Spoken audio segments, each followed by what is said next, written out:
Pourquoi le Spasform marche pour certaines pendant les règles alors que chez d'autres il est complètement inefficace et que d'ailleurs chez ces dernières-là, des molécules telles que l'ibuprofène ou des médicaments comme l'Antalis sont beaucoup plus efficaces?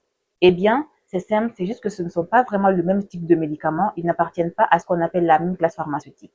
Bienvenue dans Santé Intime. Ici, on parle sans gêne de ce qu'on vit en silence. Le Spasfon, c'est le nom de marque d'une molécule appelée fluoroglucinol. C'est ce qu'on appelle un antispasmodique, c'est-à-dire qu'il va diminuer les contractions des muscles comme l'utérus, l'intestin, et etc.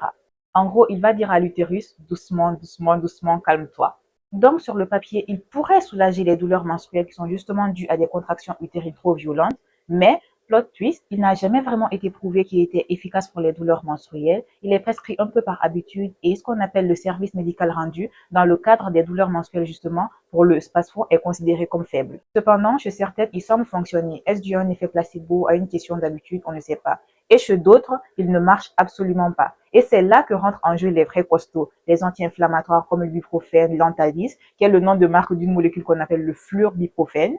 Ces anti-inflammatoires, ils vont bloquer directement la production des prostaglandines, ces substances qui sont justement responsables des contractions utérines qui nous mettent complètement KO tous les mois. Donc forcément, ils sont beaucoup plus efficaces puisqu'ils ne vont pas se contenter juste de calmer l'utérus, ils vont directement bloquer les substances responsables des contractions utérines justement.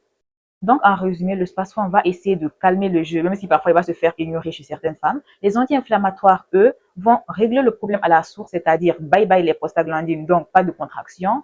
C'est pour ça que les expériences varient d'une femme à l'autre et c'est OK.